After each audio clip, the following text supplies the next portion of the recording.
정말 말도 안 되는 일이 벌어졌습니다. 최근 동아시아 민주주의를 연구하던 유명 미국 정치학자가 일본에서의 조사 도중 갑자기 한국으로 긴급히 향했다고 합니다. 이후 그가 한국에서 목격한 장면은 그를 큰 충격에 빠뜨렸고 결국 그는 미국으로 돌아와 충격적인 폭탄 발언을 했다고 하는데요. Union and financial stabilization and in making its reform. 대체 무슨 일이 있었던 걸까요? 안녕하세요. 저는 미국 하버드대학 정치학 교수 제임스 하워드라고 합니다. 제 연구실 책상 위에는 동아시아 민주주의 연구 프로젝트 서류가 산더미처럼 쌓여 있었어요. 일본과 한국의 민주주의 비교 연구를 시작한 지 이제 막 한 달이 지났고 현장 조사 계획을 세우고 있던 참이었죠. 그때 문득 뒤에서 들려온 목소리에 고개를 돌렸습니다. 역사학과의 마이클 윌슨 교수였어요. 마이클은 커피 한 잔을 제게 건네주며 한숨을 내쉬었습니다. 일본과 한국의 민주주의를 비교하는 것 자체가 무의미하다는 뉘앙스였어요. 그의 관점에서 일본은 오랜 역사와 전통을 가진 성숙한 민주주의 국가이지만 한국은 그렇지 못하다고 여겼습니다. 동아시아 전문가라 자처하는 그가 한쪽만 편애하는 상황이 놀랍더군요. 제가 그런 생각을 농담처럼 전했지만 마이클의 표정은 오히려 더욱 진지해졌습니다. 마이클은 자신의 견해를 현실이라고 강조했어요. 일본은 세계 3대 경제 대국이고 전후 민주주의의 모범 사례로 꼽힌다는 것이었죠. 반면 한국은 너무 감정적이고 예측 불가능하며 정치 스캔들도 끊이지 않는다고 평가했습니다. 저는 마이클의 의견을 들으며 현장에 가봐야 실상을 알 수 있다고 생각했습니다. 직접 보고 느껴야 진실에 가까워질 수 있을 테니까요. 그래서 두 나라를 모두 직접 방문해보는 것은 어떻겠냐고 물었죠. 그러자 마이클은 일본을 먼저 방문하자고 제안했어요. 마침 다음 달에 일본 총선이 있다는 이유였죠. 마이클과 함께 연구 계획을 수정하며 제 마음속에는 작은 호기심이 싹 텄습니다. 마이클처럼 일본을 찬양하는 학자들은 많았지만 한국의 민주주의에 대해서는 깊이 연구한 사례가 상대적으로 적었거든요. 그리고 그때는 알지 못했습니다. 일본이 아닌 한국이 제 인생을 완전히 바꿔놓을 거라는 사실을 말이죠. 그렇게 드디어 도쿄에 도착하자마자 저희는 호텔에 짐을 풀고 바로 선거 유세 현장으로 향했습니다. 일본 총선을 일주일 앞둔 시점이니 열기가 뜨거울 것이라는 마이클의 예상이 있었죠. 하지만 역 앞 광장에 도착했을 때 저는 의아했습니다. 유세 장소임에도 불구하고 인파가 드문드문했기 때문이죠. 후보자 연설 시간이 다가오자 조금씩 사람들이 모여들었지만 그 수는 기대했던 것보다 현저히 적었습니다. 대부분의 시민들은 서둘러 출근하느라 유세 현장을 그저 스쳐 지나갔어요. 유세차에 오른 후보자가 마이크를 잡고 연설을 시작했지만 놀랍게도 주변은 고요했어요. 청중들은 표정 변화 없이 조용히 듣기만 했고 어떤 환호나 박수도 없었습니다. 연설 내용도 매우 형식적이고 안전한 주제들만 다루었어요. 경제 성장, 사회 안정, 전통가치 수호 같은 추상적인 내용이었죠. 점심을 먹으며 마이클은 평소와 달리 조용했습니다. 그의 눈에서 실망감이 읽혔어요. 저는 오후에 시민 인터뷰도 해보자고 제안했고 마이클은 무기력하게 고개를 끄덕였어요. 그렇게 저희는 도쿄 시부야의 번화가에서 첫 인터뷰를 시작했습니다. 정중하게 다가가 연구 목적임을 설명하고 몇 가지 질문에 답해줄 수 있는지 물었죠. 하지만 대부분의 사람들은 고개를 저으며 빠르게 걸음을 옮겼어요. 몇몇은 공손하게 거절했지만 그 눈빛에서 경계심을 느낄 수 있었습니다. 마침내 한 중년 남성이 인터뷰에 응해주었습니다. 그러나 그의 답변은 놀랍도록 형식적이었어요. 현 정부에 대한 의견을 물었을 때 그는 나쁘지 않다 라는 모호한 답변만 반복했습니다. 더 구체적인 질문에는 잘 모르겠다 며 대화를 끝내려 했죠. 그의 표정은 시종일관 무표정했으며 어떤 감정도 드러내지 않으려 노력하는 듯했어요. 대학가로 방향을 바꿔 젊은 세대의 의견을 들어보기로 했습니다. 도쿄 대학 근처 카페에서 몇몇 학생들에게 다가갔지만 반응은 크게 다르지 않았어요. 한 여학생은 정치에 관심이 없다 고 솔직하게 말했고 다른 학생은 투표를 할 생각은 없다 는 냉담한 반응을 보였습니다. 거리에서 만난 노인들의 태도는 더욱 경직되어 있었습니다. 그들은 정치 이야기를 꺼내는 것 자체를 불편해했고 몇몇은 노골적으로 인터뷰를 거부했어요. 한 노인은 외국인이 우리 정치에 관심을 갖는 이유가 의심스럽다 며 경계심을 드러내기도 했죠. 마이클도 비슷한 경험을 했습니다. 그는 일본어에 능통함에도 불구하고 심도 깊은 대화를 이끌어내지 못했죠. 저녁 식사를 하며 그는 좌절감을 감추지 못했습니다. 20년 넘게 일본을 연구했지만 이렇게 직접적인 소통의 벽을 경험한 적은 없었다고 했어요. 다음 날 저는 다른 접근법을 시도했습니다. 공식적인 인터뷰가 아닌 자연스러운 대화를 통해 의견을 듣고자 했죠. 지역 축제에 참여해 사람들과 어울렸지만 정치 이야기가 나오면 분위기가 급격히 식어버렸습니다. 일상적인 주제로는 친절하고 개방적이던 사람들이 정치적 질문에는 마치 무언의 합의가 있는 듯 침묵했어요. 연구 노트는 점점 두꺼워졌지만 그 내용은 제가 기대했던 것과는 거리가 멀었습니다. 대부분의 기록은 거절된 인터뷰와 형식적인 답변들로 채워졌어요. 학문적 호기심을 충족시키기에는 턱없이 부족했죠. 마지막 날, 한 지역 신문사 기자를 만나 일본인들의 폐쇄적인 태도에 대해 물었습니다. 그는 역사적으로 외부에 자신의 의견을 드러내는 것을 조심스러워하는 문화가 있다 고 설명했어요. 특히 정치적 견해는 가장 사적인 영역으로 간주된다는 것이었죠. 비행기에 오르기 전 마이클은 예상보다 훨씬 침울해 보였습니다. 그의 이상적인 일본 민주주의 이미지가 현실과 만나 균열이 생긴 듯했죠.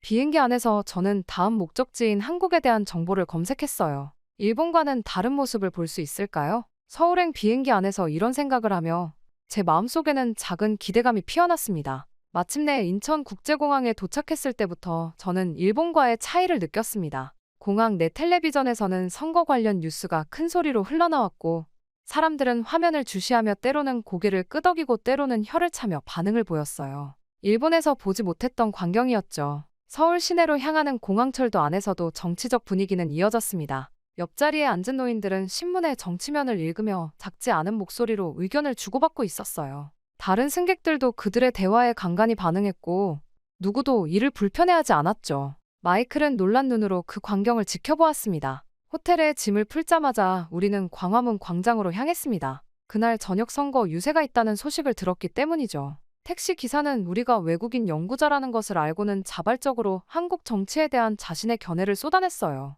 일본에서라면 상상도 할 수 없는 일이었습니다. 광화문 광장에 도착했을 때 저는 그 광경에 입이 벌어졌습니다. 수천 명의 시민들이 모여 있었고 그들의 눈빛은 열정으로 가득했어요. 어린아이부터 노인까지 다양한 연령층이 참석했으며 많은 이들이 손에 피켓이나 응원 도구를 들고 있었죠. 마이클은 멍한 표정으로 그 광경을 바라보았습니다. 후보자가 등장하자 광장은 환호성으로 가득 찼습니다. 사람들은 일제히 일어나 열광적으로 응원했고 그 에너지는 마치 파도처럼 광장을 휩쓸었어요. 후보의 연설은 구체적이고 열정적이었으며 청중들은 그의 말 한마디 한마디에 반응했습니다. 동의할 때는 환호하고 비판적인 내용에는 야유를 보내기도 했죠. 가장 놀라웠던 것은 연설 도중 일부 청중들이 눈물을 흘렸다는 사실입니다. 후보자가 민주주의의 가치와 과거 독재 시대의 희생에 대해 언급했을 때 많은 노인들이 감동의 눈물을 흘렸어요. 그들의 표정에서 역사적 고통과 승리의 기억이 교차하는 것을 느낄 수 있었죠. 마이클은 말을 잃은 듯했습니다.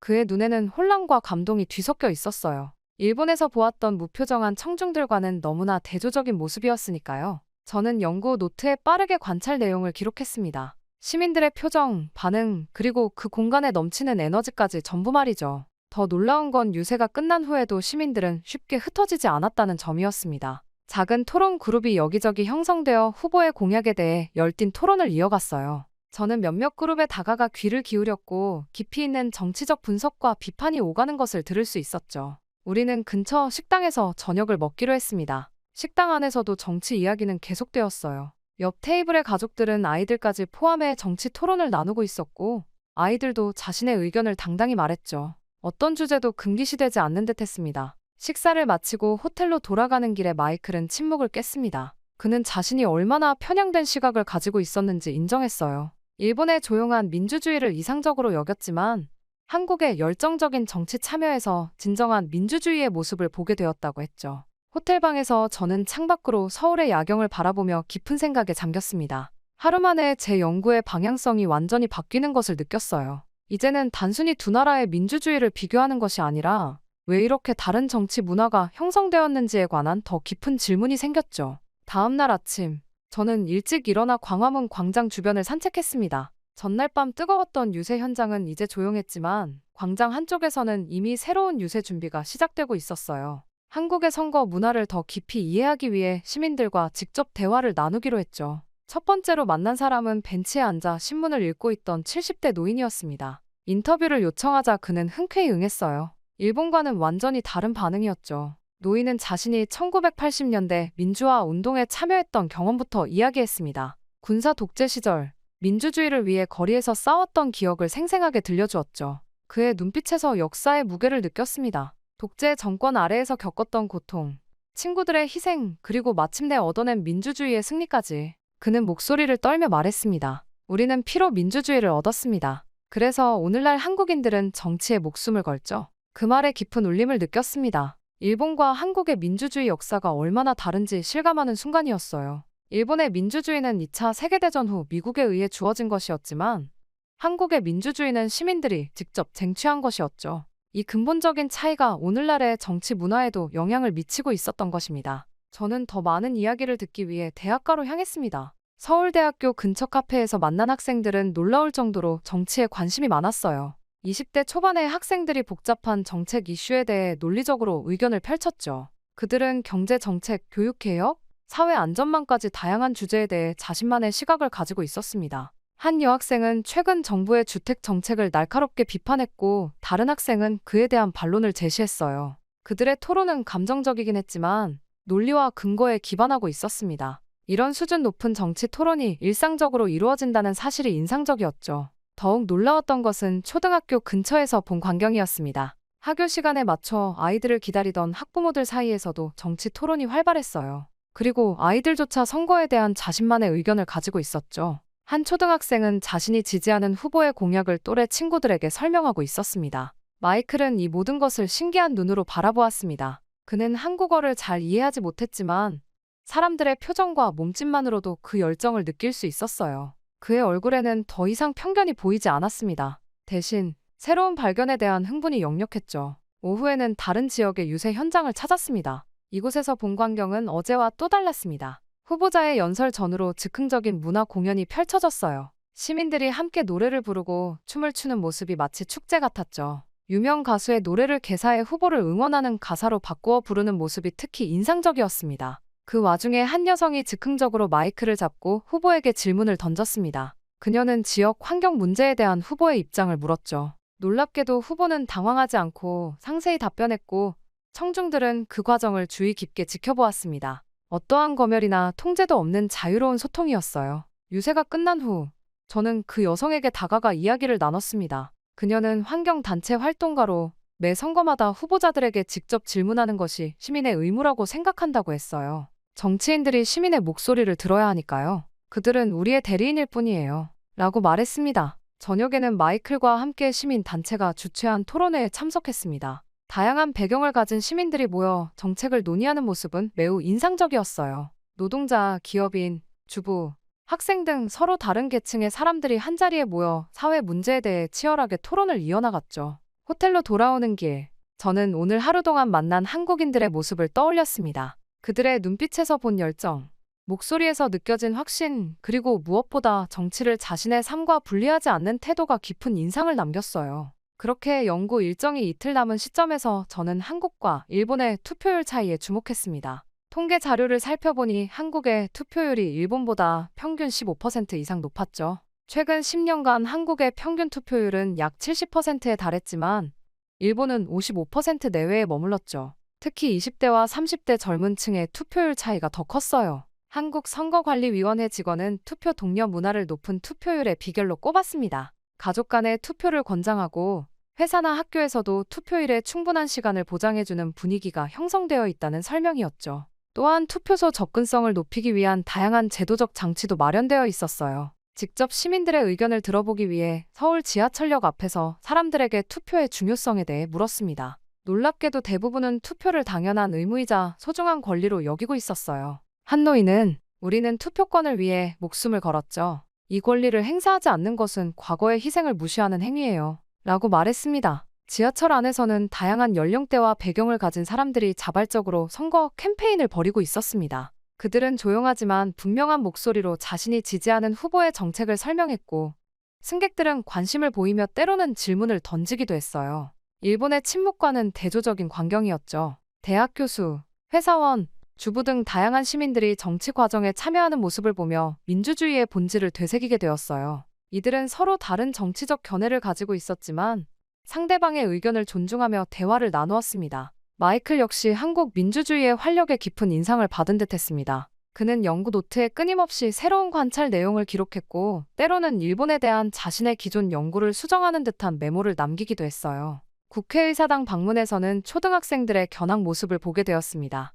아이들이 호기심 어린 눈으로 국회의 기능과 역할에 대한 설명을 경청하는 모습이 인상적이었어요. 어린 시절부터 민주주의 기관에 대한 친숙함을 키우는 것이 시민 의식 형성에 중요한 역할을 한다는 생각이 들었습니다. 호텔로 돌아오는 길에 저는 한국의 민주주의가 세계적으로 높이 평가받아야 한다는 확신이 들었습니다. 짧은 민주화 역사에도 불구하고 한국은 시민 참여와 정치적 열정 면에서 오랜 민주주의 전통을 가진 국가들보다 더 활기찬 모습을 보여주고 있었기 때문이죠. 그렇게 미국으로 돌아온 지 일주일 후 하버드 대학교 강당에서 저는 아시아 민주주의 연구 결과 발표 강연을 열었습니다. 강당은 학생들과 교수들로 가득 찼으며 마지막 줄에는 마이클의 모습도 보였습니다. 그의 표정은 진지했지만 이전과는 달리 편견이 사라진 듯했어요. 강단의 선전은 잠시 침묵했습니다. 청중들의 기대에 찬 시선을 느끼며 한국에서의 경험이 떠올랐어요. 광화문 광장의 열기, 시민들의 눈빛, 그리고 지하철에서 만난 다양한 사람들의 모습까지.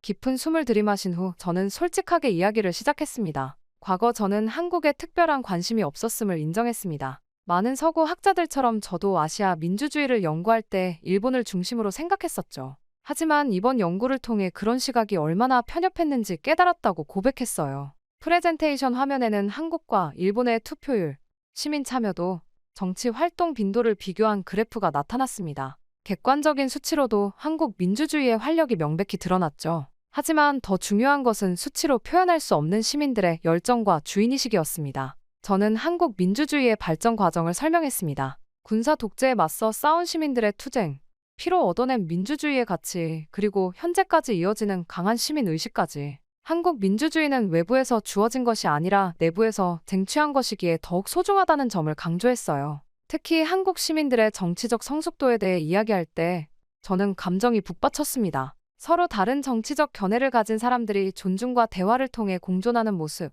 어린 아이들부터 노인들까지 정치에 관심을 갖는 모습이 진정한 민주주의의 모습이라고 말했죠. 마무리하며 저는 한국 민주주의가 세계에 주는 교훈에 대해 이야기했습니다. 민주주의는 단순한 정치 제도가 아닌 시민들의 일상적 참여와 열정으로 이루어진다는 것, 그리고 역사적 경험이 얼마나 중요한 밑거름이 되는지에 대한 깨달음이었어요. 강연이 끝난 후 청중들의 반응은 뜨거웠습니다. 많은 질문이 쏟아졌고, 특히 한국계 미국인 학생들의 눈에는 감동의 빛이 어렸어요. 그들은 자신의 뿌리에 대한 새로운 자부심을 얻은 듯했죠. 이후 제 강연 영상은 예상치 못하게 큰 반향을 일으켰습니다. 하버드 대학교 공식 채널에 업로드된 영상은 일주일 만에 100만 뷰를 돌파했고 여러 언어로 번역되어 전 세계로 퍼져나갔어요. 특히 한국어 자막이 추가된 버전은 한국 내에서도 뜨거운 호응을 얻었다고 하더군요. 세계 각국의 유명 정치학자들로부터도 연락이 쏟아졌습니다. 그들은 한국 민주주의에 대한 저희 연구에 깊은 관심을 보이며 협업을 제안했어요. 아시아 민주주의 연구의 패러다임이 바뀌는 순간이었죠. 지금까지 일본 중심으로 이루어졌던 동아시아 민주주의 연구가 한국으로 시선을 돌리기 시작한 것입니다. 게다가 프린스턴, 옥스퍼드, 소르본 등 세계 유수의 대학에서 강연 초청이 이어졌습니다. 각 강연에서 저는 한국 민주주의의 독특한 발전 과정과 그 의미를 더욱 체계적으로 정리하여 발표했어요. 청중들의 반응은 항상 뜨거웠고 강연 후에는 한국에 대해 더 알고 싶다는 질문들이 쏟아졌죠. 국제정치학회 연례 컨퍼런스에서는 아시아 민주주의의 새로운 모델, 한국의 사례라는 주제로 특별 세션이 마련되었어요. 세계 각국에서 모인 학자들은 한국 민주주의의 역동성에 주목했고 그것이 다른 발전도상국들에게 주는 함의에 대해 열띤 토론을 벌였죠. 놀랍게도 일본의 학술계에서도 변화의 바람이 불기 시작했습니다. 도쿄대학에서는 한국민주주의연구센터가 새롭게 설립되었고 많은 일본 학자들이 한국의 시민 참여 모델을 연구하기 시작했어요. 마이클 역시 일본 정치 문화의 변화 가능성에 대한 새로운 연구를 시작했죠. 한국 정부로부터는 공식 초청을 받아 서울에서 열린 민주주의 포럼에 참석했습니다. 그곳에서 저는 광화문 광장에서 만났던 그 노인을 다시 만났어요. 그는 제 강연 영상을 보고 감동받았다며 한국 민주주의의 가치를 세계에 알려준 것에 감사하다고 말했습니다. 그 순간 제 연구가 단순한 학문적 성과를 넘어 실제 사람들의 삶과 연결되어 있다는 깊은 의미를 깨달았죠. 여러 국제 매체에서도 한국 민주주의에 대한 특집 기사가 이어졌습니다. CNN, BBC, 르몽드 등 유수의 언론사들이 한국의 정치 문화를 새롭게 조명했고 많은 기사에서 제 연구가 인용되었어요. 한국은 이제 경제적 성공을 넘어 민주주의의 성공 사례로 세계의 주목을 받게 되었죠. 이 모든 과정을 통해 저는 연구자로서 큰 성장을 경험했습니다. 고정관념과 편견을 버리고 현실을 직접 마주했을 때 비로소 진실에 다가갈 수 있다는 소중한 교훈을 얻었어요. 또한 학문의 힘이 실제 세상을 어떻게 변화시킬 수 있는지도 목격했죠. 지금 저는 한국 민주주의의 역사와 현재, 그리고 미래에 대한 책을 집필하고 있어요. 이 책을 통해 더 많은 사람들이 한국의 경험에서 영감을 얻고 민주주의의 본질에 대해 다시 생각해 볼 수 있기를 바랍니다. 처음에는 한국을 좋아하지 않았지만 이제는 한국에 깊이 감사드립니다.